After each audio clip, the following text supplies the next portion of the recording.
चलिए कक्षा प्रारंभ करते हैं। स्वागत है आप सबका आपके अपने YouTube चैनल ज्ञान ज्योत्सना पर। आज हम संस्कृत विषय के प्राथमिक स्तर के छात्रों के लिए यह वीडियो लेकर आए हैं। संस्कृत तो बहुत सरल है, ऐसा अब तक आपने सुना होगा। संस्कृत तो बहुत सरल है, ऐसा अब आप कहेंगे। ऐसा हम क्या आज पढ़ने वाले हैं? ऐसा आप आज इस वीडियो में क्या पढ़ लेंगे जिससे आप ऐसा कहेंगे, उसे हम देख लेते हैं। तो आज का विषय हमारा है क्या, तो आज हम क्या पढ़ेंगे यह देख लेंगे। सबसे पहले तो हम पढ़ेंगे आज लट लकार को। ठीक है, यह लट लकार क्या चीज़ है? लट लकार क्या है? यह धातु का एक प्रथम लकार है जिसका प्रयोग हम वर्तमान काल की क्रिया को बताने के लिए हम उसका वाक्य में प्रयोग करते हैं कि यह क्रिया वर्तमान काल में हुई। तो जिससे हम क्या करते हैं, वर्तमान काल में घटित होने वाली क्रिया का बोध करवाते हैं या करते हैं। और आज हम लट लकार का कुछ सर्वनाम शब्दों के साथ प्रयोग भी देख लेंगे। ठीक है, जिससे क्या होगा, सर्वनाम शब्दों के साथ प्रयोग अगर आप करना सीख जाते हैं तो उसके बाद अन्य संज्ञा शब्दों के साथ आप उनका प्रयोग बड़े सरलता से, सहजता से आप उसे करना सीख जाएंगे।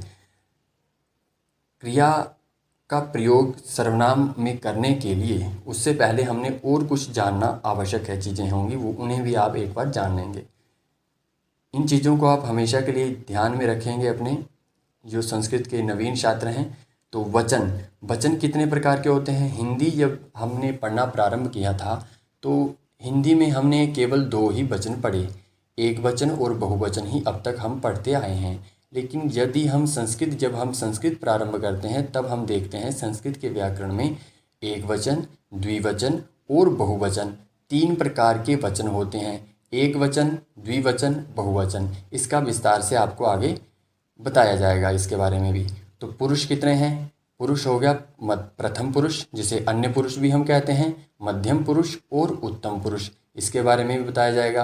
अब तक केवल मैं आपको वो चीज़ें बता रहा हूँ जिसके माध्यम से, जिसके आधार पर हम आगे क्रियाओं को पहचानेंगे कि यह एक वचन की है, प्रथम पुरुष की है, मध्यम पुरुष की है या उत्तम पुरुष की है। तो ये हर जगह यही सामान्य ज्ञान जो होगा वह आपके काम आएगा एक बार पढ़ा हुआ।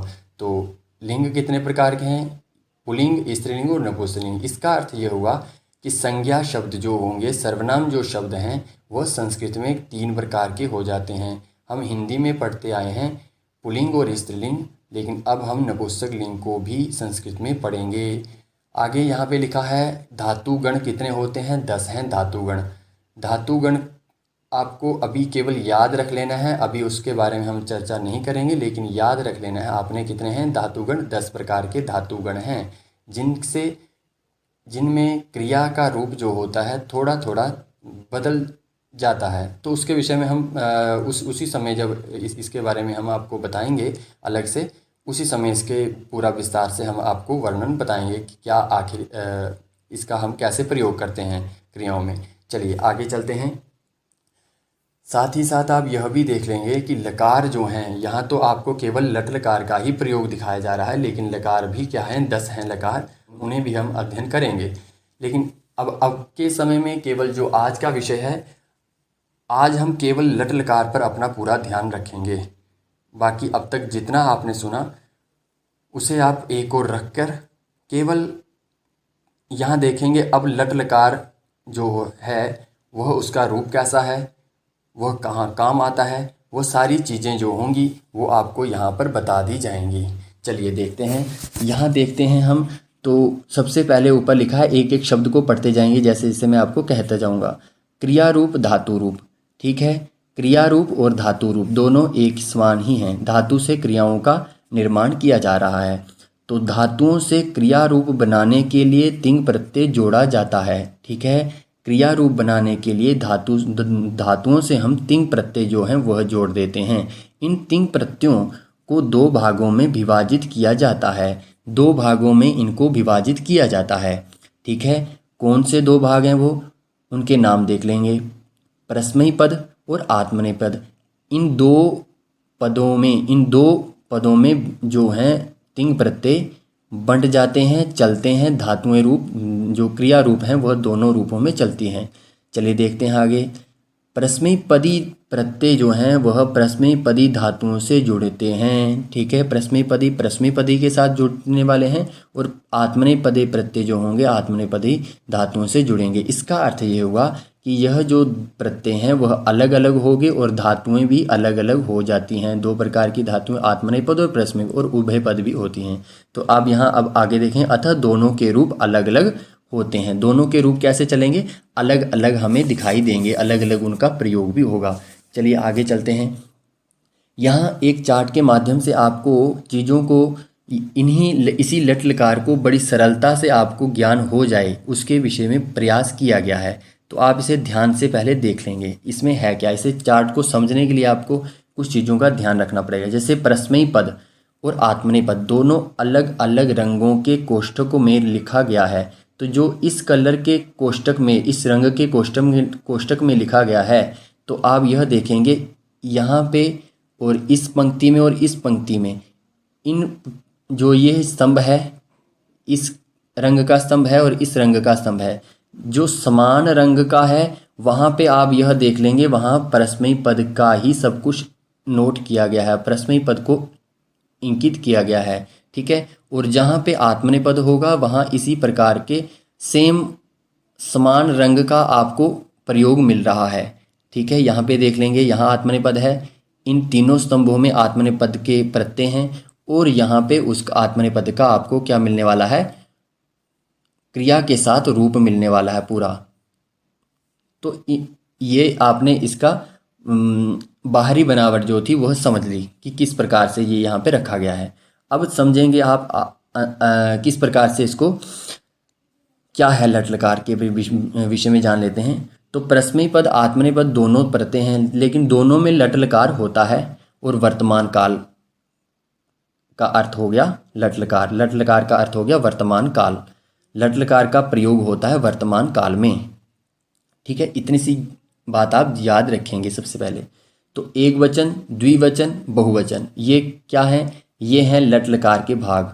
ठीक है, लट लकार में एक वचन, लट लकार में ही द्विवचन और लट लकार में ही बहुवचन। इसका अर्थ ये हुआ, जैसे मैंने आपको ये वचन के बारे में पहले भी बताया जा चुका है, लगभग आपने हिंदी में पढ़ा होगा। यदि व्यक्ति एक हो क्रिया करने वाला तो एक वचन, यदि क्रिया के दो हों, क्रिया करने वाले दो हों तो द्विवचन, अगर क्रिया करने वाले बहुत सारे होंगे तो बहुवचन।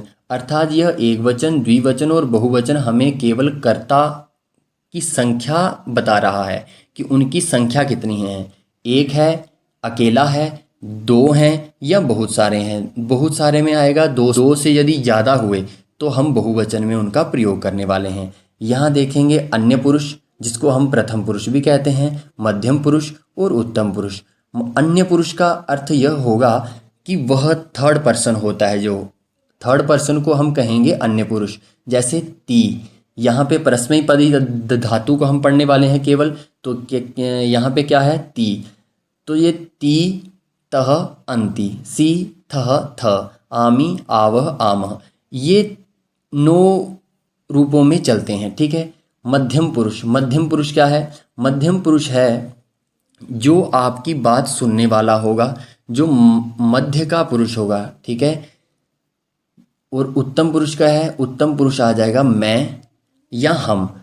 इसे आप विस्तार से और समझेंगे कैसे है। मध्यम पुरुष हो जाएगा तुम, आप। जिन वाक्यों में जब आप ऐसा कहेंगे कि यदि आप जाते हो, तो अब जाने वाला जो है तुम जाओ, जैसे वाक्य में प्रयोग करते हो तुम जा रहे हो, तो यहाँ पे तुम क्या है, तुम जो है वो सुनने वाला है, कहने वाले आप हो, तो कहने वाला है उत्तम पुरुष, सुनने वाला जो जाने वाला है, तो जो सुन रहा है वही जाने वाला है, जिसको आप तुम करके बुला रहे हो, आपके सामने है खड़ा, उसे आप कह रहे हो तुम जा रहे हो, तो वो क्रिया करने वाला तुम है।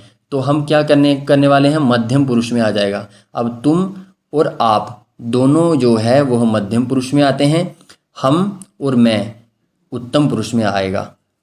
अन्य पुरुष में आएगा वह, वह, अन्य पुरुष में प्रथम पुरुष में आएंगे, थर्ड पर्सन। ठीक है, यहाँ उत्तम पुरुष को first person, second person and third person, इस प्रकार से हम अंग्रेजी भाषा में जिसका हम प्रयोग करते आए हैं।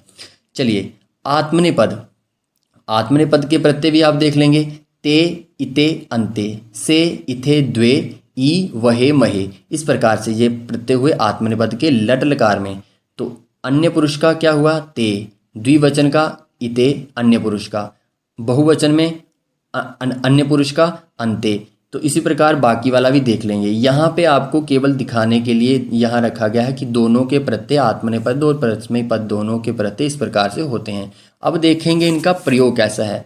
यदि आपने तिप तस झी, ठीक है, यहाँ पे तिप होना चाहिए था, इसका वास्तविक रूप है तिप, यहाँ है तस, स को विसर्ग हो जाएगा, झी को अंति हो जाता है। तो तिप तस झी, सी थ सिप तस्थ आमी आव हाम, ये जो आपके सामने रूप प्रत्यय इन्हें हम कहेंगे। तो ये जो प्रत्ययों के रूप आपके सामने दिखाई दे रहे हैं आपको, ये इनका वास्तविक स्वरूप नहीं है। व्याकरण में जब आप प्रारंभ में पढ़ेंगे तो आप इनके आगे एक प प्राप्त होगा, इसके आपको स प्राप्त होगा, इसके पहले आपको जहाँ पे अंति के स्थान पे झी, ठीक है, तिपतस झी प्राप्त होता है। लेकिन हम उतना ज़्यादा गहराई में हम नहीं उतरेंगे, केवल आपको भवती शब्द को ही यदि पढ़ना है तो आप यहाँ से प्रारंभ करेंगे। अभी आप सरलता से संस्कृत सीखिए, उसके बाद आपके जब आपको एक बार संस्कृत बोलना आ जाए, उसके बाद ये चीज़ें जो होंगी वो जान लेना बड़ी अच्छी रहेंगी आपके लिए।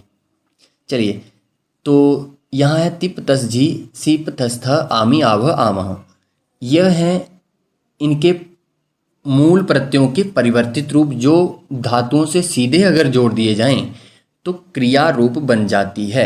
तो यहाँ देखेंगे ती, एक वचन के साथ हमने भू धातु है भू, और उसको भव हुआ और ती बन गया, भवती, भवसी, भवामी, भवतः, भवथः, भवआवः, भवावः, भव अंति, देखो भव अंति, भवथ, भव आमह।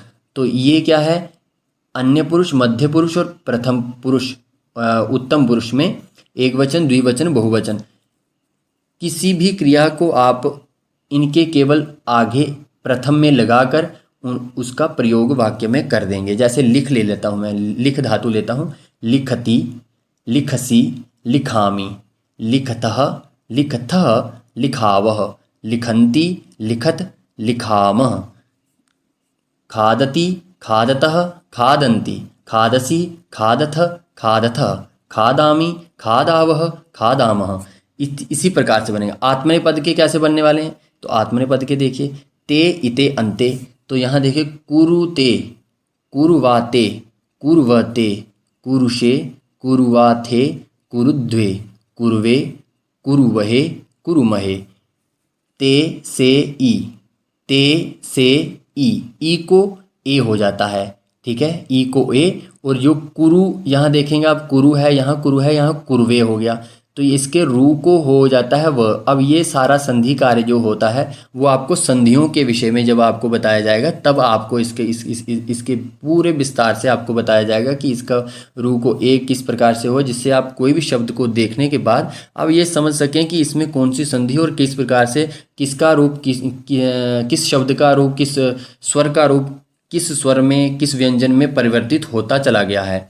तो यहाँ आप देख लेंगे, ध्यान रखने की बात यहाँ पे ये होगी, ई, इथे, इते और अंते, जहाँ जहाँ स्वर प्रथम में आया है, जहाँ जहाँ आदि में स्वर आया है, पहले स्वर आया है, वहाँ वहाँ कुर्व हो गया है, कुरव, कुरव, कुरव, कुरव, कुरव, ठीक है, ये ध्यान में रखना है आपने। कुर्वते, कुर्वा, कुर्वाते, कुर्वाथे, कुर्वे, इतनी चीज़ को आपने ध्यान में रखना है। चलिए, तो इसी यहाँ पे भी उसी प्रकार से चलेगा। कोई भी धातु जो आत्मनेपद में चलने वाली होगी वह इनके प्रथम में लगाएंगे और वह आपका क्रिया रूप बन के तैयार हो जाएगा। चलिए अगले पृष्ठ पे चलते हैं।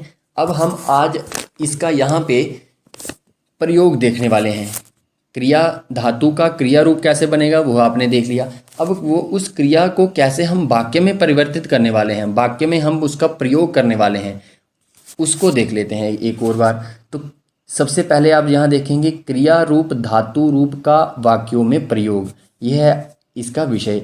तो लट लकार का अब तक हम प्रयोग करते आए हैं, जो अभी हमने पिछले पृष्ठ पे थोड़ा सा देख के आए हैं, उसी को और ज़्यादा करेंगे, आगे पढ़ेंगे। तो वर्तमान काल किसके लिए प्रयोग हो रहा है? वर्तमान काल के लिए। यह आप पहले से जान चुके हैं। परस्मैपदी धातु यह है। जो आज हम पढ़ने वाले हैं वह केवल परस्मैपदी है। आत्मनेपदी को हम अलग से पढ़ेंगे। आज हम केवल परस्मैपदी के वाक्यों को ही पढ़ने वाले हैं। छोटे छोटे वाक्यों को, परस्मैपद के वाक्यों को पढ़ने वाले हैं।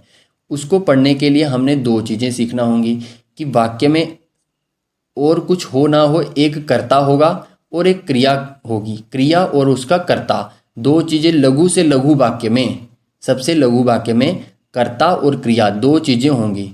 ठीक है, तो चलिए दोनों चीज़ें हमने रख ली यहाँ पे। धीरे धीरे इसमें कर्म और अन्य जो बृहद वाक्य थोड़ा थोड़े हम बढ़ाते चले जाएंगे, आपको दिखाते चले जाएंगे किस प्रकार से एक हम छोटे से वाक्य को बड़े वाक्य में परिवर्तित कर देते हैं। तो कर्ता सर्वनाम, कर्ता सर्वनाम अलग रंग में लिखा गया है, अलग रंग के कोष्टक में है, और यहाँ धातु जो प्रत्यय होगा वह अलग कोष्टक में है। यहाँ देखेंगे जैसे आपको जो चीज़ पहले समझाई जा चुकी है कि रंगों को देखकर आप समझ जाएंगे कि जो ये इस रंगों में स्तंभ में है वह सारा कर्ता और सर्वनाम है। चाहे वह संज्ञा या सर्वनाम शब्द स्त्रीलिंग हो या पुल्लिंग हो, दोनों प्रकार से यहाँ पर कर्ता के रूप में ही आएगा। आगे हम देखते हैं धातु के विषय में। धातु प्रत्यय अभी आप पढ़ के आए हैं। ती सी आमी, तह थ आवह, अंति थ आमह। आप चाहे इन्हें इस प्रकार से करिए, इस प्रकार से करिए, ती तह अंति सी था थ आमी आवह आमह। चाहे इस प्रकार से कीजिए, चाहे ती सी आमी इस प्रकार से कीजिए।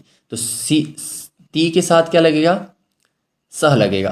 तिप के साथ सह लगेगा। ठीक है, एक वचन अन्य पुरुष, अन्य पुरुष का आ जाएगा प्रथम पुरुष। प्रथम पुरुष और अन्य पुरुष किसके लिए प्रयोग होने वाले हैं? थर्ड पर्सन के लिए, अर्थात वह के लिए, दे के लिए, वह के लिए।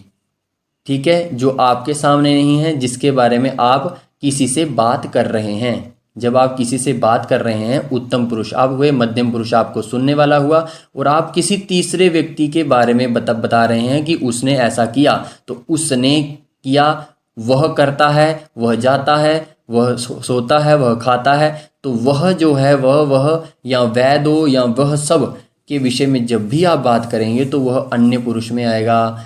तो अब हम यह समझेंगे, यदि हम किसी एक के बारे में बात करेंगे तो सह प्रयोग करेंगे, दो के बारे में बात करेंगे तो का प्रयोग करेंगे, बहुतों के बारे में करेंगे तो ते, और सभी का अर्थ जो है वह क्या होता है? वह ही होता है। सभी का अर्थ, सह का अर्थ है वह, तऊ का अर्थ है वह, लेकिन यहाँ पे कौन से वह हैं? दो हैं। यदि वह दो हुए तो तऊ। अगर ते का अर्थ भी वह है वह, लेकिन वह कौन सा ये वह है? यह यदि दो से अधिक होंगे तो वह आ जाएगा। अब इनके साथ जो क्रिया होगी, जैसे हम हिंदी में कहते हैं कि वह जाता है, तो वह जाता है कहते हैं, और हम कहते हैं वह जाते हैं। यदि दो जा रहे हैं, दो से अधिक जाते हैं, तो हम हैं और है दोनों में एक वचन और बहुवचन का अंतर हम दिखा देते हैं वाक्यों में। तो उसी प्रकार से हमें संस्कृत में दिखाना होगा। तो संस्कृत में दिखाने के लिए क्रिया तो जाना हो गया, लेकिन ती है वो है, ती का अर्थ बन जाएगा। आप इसे इस प्रकार से समझने की कोशिश कीजिए, केवल समझा रहा हूं मैं आपको कि ती का अगर आप केवल यहाँ पे मतलब है एक आप रखें कुछ देर के लिए कि ही का मतलब है, तह का मतलब दो हैं, और अंति का मतलब बहुत सारे हैं। ठीक है, इसका अर्थ तो आएगा आपको जब धातु से जोड़ोगे तब जाके, लेकिन आपको अभी प्रारंभिक स्तर में मैं सरल से सरल तरीके से जो एक बताना चाहता हूँ उसे आप समझिए केवल। तो मध्यम पुरुष क्या होगा? सी, त्वम मतलब तुम दो। ठीक है, त्वम मतलब तुम केवल एक वचन में जब होगा त्वम। युवाम मतलब तुम दो हो जाएगा जब तुम दो कार्य करने वाले होगे। जैसे तुम दो कहाँ जा रहे हो, तो युवाम का तुम दो के स्थान पे क्या करने वाले हो आप? तुम दो कहने के लिए जिस भी वाक्य में प्रयोग करोगे कि तुम दो, तो युवाम का प्रयोग करोगे। ठीक है, तुम दो पढ़ते हो, तुम दो। तो बहुवचन में क्या आएगा? तुम सब के लिए। यदि दो से अधिक हो गए तो बहुवचन में जाएगा, तो आएगा यूयम। त्वम, युवाम, यूयम। इस चीज का ध्यान रखना होगा। थह और थ, थह और थ, यहाँ पे थ विसर्गें आएंगी, थ और थ। उत्तम पुरुष, उत्तम पुरुष में आ जाता है सबसे पहले मैं। आप अपना परिचय देते हो तो अहम ही आएगा पहले, ठीक है। मैं ऐसा करता हूँ, मैं खाता हूँ, मैं रहता हूँ, मैं सोता हूँ। कोई भी अपना परिचय जब भी आप दोगे तो अहम से प्रारंभ होता है वाक्य को। अहम जो होगा आपका परिचय करवाता है, वह आप उत्तम पुरुष हैं। और हम दो के विषय में जब बताया जाएगा कि और हम दो बात करने वाले हों, हम दो खेलने वाले हों, हम दो जाने वाले हों, कोई भी क्रिया हम जब दो व्यक्ति करेंगे, ठीक है, मेरे साथ कोई और होगा और दोनों हम क्रिया करें तो आवाम का प्रयोग होगा। यदि हमें यह बताना होगा हम क्या क्रिया करने जा रहे हैं, क्या करने वाले हैं, अपने आप को व्यक्त करना होगा तो आवाम कह के कहेंगे, आवाम हम दो। और यदि हम सब कर रहे हैं तो वयम, वयम, वयम मतलब हम सब, वयम मतलब हम सब। अब आपने इनके एक एक शब्द का अर्थ आपने समझ लिया है। देखिए यहाँ पे प्रयोग देख लेते हैं एक बार आगे। एक वचन, द्विवचन और बहुवचन, अन्य पुरुष, मध्यम पुरुष और उत्तम पुरुष, ये आप पढ़ते आए हैं अब तक। तो सह मतलब वह, आपके सुविधा के लिए मैंने यहाँ पे लिख भी दिया है। तऊ मतलब वह दो, ते मतलब वह सब, त्वम मतलब तुम, युवा मतलब तुम दो, युयम मतलब तुम सब, अहम मतलब मैं, आवाम मतलब हम दो, वयम मतलब हम सब, ठीक है। अब आगे आप इसको इस चीज़ को देख लीजिए। देखिए यह यहाँ पे क्यों रखा गया है। यहाँ गोलाकार है, बीच में यहाँ पे प्रश्न चिन्ह है, आगे ती है, प्रत्यय लगा हुआ। ये तो यहाँ पे लगा था, लेकिन यहाँ पे कुछ नया रखा गया है। तो ये जो नया है प्रश्न चिन्ह है, प्रश्न चिन्ह आपको पूछ रहे हैं कि आप यहाँ पे कौन सा वाक्य बनाना चाहते हो। तो कैसे बनेगा वाक्य, आप यहाँ देखिए, ये जो आपको कुछ इंगित कर रहे हैं तीर नीचे की ओर, ठीक है। तो क्या है, पठ, खाद, और क्या है यहाँ पे, पठ, खाद, नम, भव, पीव, पश्य, गच्छ, रक्ष, नय, हस, लिख और पृच्छ। अब ये क्या है, पठ होता है पढ़ना, भव होता है होना, गच्छ होता है जाना। अब गम और गच्छ, गम है इसका मूल, ठीक है, गमरी धातु है जाने के अर्थ में, और गच्छ उसको आदेश होके यहाँ पे गच्छ का प्रयोग हम यहाँ करेंगे। तो इसलिए उसे जो प्रयोग करने वाला है उसको मैंने अलग से बता दिया, लेकिन आपको पता होना चाहिए गम का जो है धातु, जो गच्छ की धातु है वो गम है, तो हस अपने में धातु है। तो जो भी आप देख रहे हैं यहाँ पे पीव यहाँ पे पीव हो गया, पश्य हो गया और नय हो गया, ये इसके मूल रूप पा है, उसको पीव, दृश्य है उसको पश्य, नी है उसको नय, पृच्छ है उसको पृच्छ, ठीक है, प्रच्छ है उसको पृच्छ। तो लेकिन प्रयोग इसका होगा प्रच्छ का, नय का, पश्य का। चलिए अब हम इसका प्रयोग करके देखते हैं। हिंदी में आपको दिए गए हैं इस कलर में और संस्कृत में इस कलर में। आपने संस्कृत वाला का उठा के किसी भी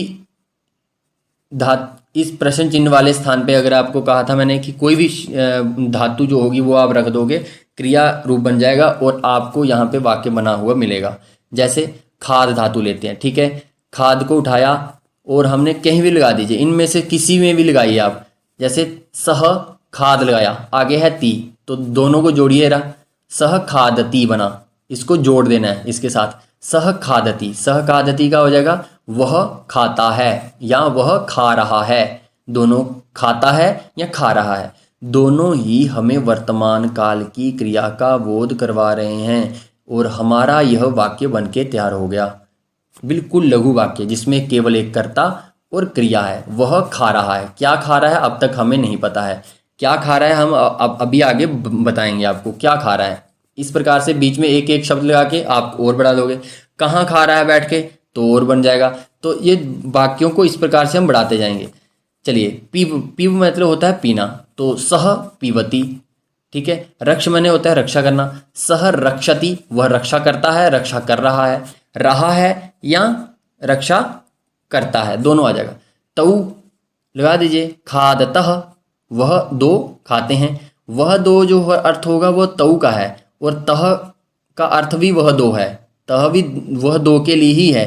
लेकिन अब क्रिया कौन सी कर रहे हैं वो आप इनमें से लगा सकते हो। ये कुछ क्रियाएं आपको केवल आपके सुविधा के लिए रखी गई हैं कि आप इस प्रकार से बनाना सीख जाएं। एक बार आप बनाना सीख गए उसके बाद आप स्वयं इसको बनाना अन्य क्रियाओं का स्वयं संचय करते जाएंगे, देखते जाएंगे किस क्रिया को किस प्रकार से मैं मुझे कहना होगा, और इसी प्रकार से लघु लघु वाक्यों में आप इन्हें लगाते जाएंगे।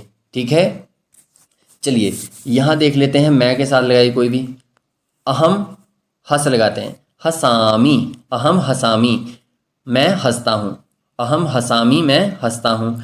तुम हंससी, क्या आ जाएगा, तुम हंसते हो। ठीक है, सह हसती, वह हंसता है, तो सह भवती, वह होता है। तुम भवसी, तुम होते हो।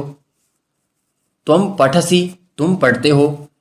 तुम खादसी, तुम खाते हो। तुम पीवसी, तुम पीते हो। तुम रक्षसी, तुम रक्षा करते हो। तुम लिखसी, तुम लिखते हो। इसी प्रकार से युवाम नमथ, युवाम नमथ, नम को इस नम को लेंगे, यहाँ लगाएंगे, युवाम नमथ, तुम दो नमते हो। नमते होता है मतलब नमस्कार करते हो, तुम दो नमस्कार करते हो। तो वयम के साथ कोई भी लगाइए। नए का प्रयोग करते हैं, वयम नयामः, वयम नयामः, हम दो लेकर जाते हैं, हम दो ले जाते हैं। ठीक है, वयम मतलब सब, हम सब, तो हम सब ले जाते हैं। ठीक है, इस प्रकार से आप इनका प्रयोग कर लेंगे। और यदि एक और चीज़ आपको यहाँ पे बताई जाएगी, उसे आप और ध्यान से देख लेंगे कि यदि ऐसा हुआ, ठीक है, यदि ऐसा हुआ कि यहाँ जो ये सह दिया गया है वह है पुल्लिंग का, ये याद रखेंगे। यह जो स है दिया गया, ये जो स है वो पुल्लिंग के लिए दिया गया है। ठीक है, पुल्लिंग का ज्ञान करवाने के लिए दिया गया है ये जो स है। लेकिन स्त्रीलिंग में कैसा इसका प्रयोग होगा, तो स्त्रीलिंग का प्रयोग देख लेंगे आप एक बार। स्त्रीलिंग का प्रयोग मैं आपको अलग से बता रहा हूँ यहाँ पे करके। तो आएगा, सह बनता है पुल्लिंग में, स्त्रीलिंग में बनाने के लिए सा करना पड़ता है। यहाँ पे टाप इत्यादि प्रत्यय हो जाएंगे इसको, तो हो जाएगा सा। तो सा आगे क्या बनता है, द्विवचन में, द्विवचन में बन जाएगा ते, सा ते। और बहुवचन में क्या बनने वाला है, बहुवचन में जो होगा वो बनेगा हमारा साते ताह। ठीक है, इन चीज़ों को ध्यान में रखना है। साते ताह, आगे विसर्गें आ जाएंगी, साते ताह। चलिए एक साथ देखिए इन सभी को। साते ताह, बाकी क्रिया का रूप वैसे का वैसा ही रहने वाला है। बाकी क्रिया रूप जो है वह वैसा रहेगा। ये जो क्रिया रूप है शेष, वो वैसा ही रहेगा। जैसे सा पठती, पठ धातु लगा देते हैं आगे, सा पठती, वह पढ़ती है। अब हो जाएगा वह पढ़ती है। ठीक है, सा गच्छति, वह जाती है। ये जो सा हो गया, ये हो गया स्त्रीलिंग में। ठीक है, ये ते स्त्रीलिंग में, ये ताह स्त्रीलिंग में। एक और चीज़ का ध्यान रखेंगे यहाँ पे, जो आपको ध्यान रखनी चाहिए। ठीक है, वह यह है कि द्विवचन में ते बनेगा। आप देख भी रहे होंगे, आपके मन में अब तक क्वेश्चन आ चुका होगा जो ध्यान से देख रहे हैं, कि ये दोनों शब्द जो होंगे वो एक समान है। यहाँ ते है, यहाँ ते है, यह कैसे हो गया। तो यहाँ देखेंगे एक चीज़ को ध्यान अगर आप रखते हैं तो ते अंति के साथ लगेगा तो बहुवचन हो जाएगा। ते अगर अंति के साथ जुड़ता है, ते के साथ अगर अंति वाली क्रिया आती है, ठीक है, यदि मैं कहता हूं ते नमंती, वह सब नमस्कार करते हैं, तो वह आएगा नमस्कार करने वाले, उसका ज्ञान हो जाएगा कि वह पुरुष हैं। पुल्लिंग का वर्ड है। अंति ते के साथ तभी लगेगा, ते के साथ अंति तभी लगेगा जब वो पुल्लिंग होगा शब्द। तो वाक्य में पुल्लिंग शब्द का, पुल्लिंग संज्ञा का ज्ञान हमें करवाने वाला होगा। ठीक है, आगे यदि वह स्त्रीलिंग में हुआ तो उसके साथ अंति नहीं लगेगा, तो लगेगा ताह। ठीक है, तो हमारा क्या लगने वाला है, तो हमारा ताह लगता है।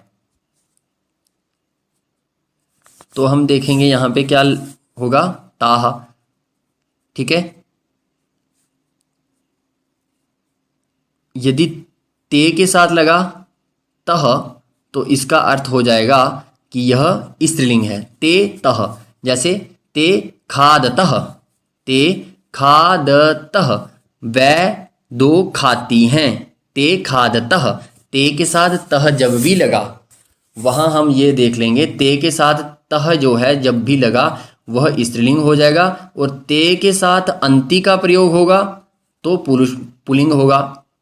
इस बात को ध्यान रखेंगे। बाकी त्वम और अहम का शब्द, ठीक है, जुष्मद और अश्मद शब्द जो होते हैं वह स्त्रीलिंग पुल्लिंग में दोनों एक समान चलने वाले होते हैं, इनमें कोई भी परिवर्तन नहीं आएगा। सा और सा में परिवर्तन आता है।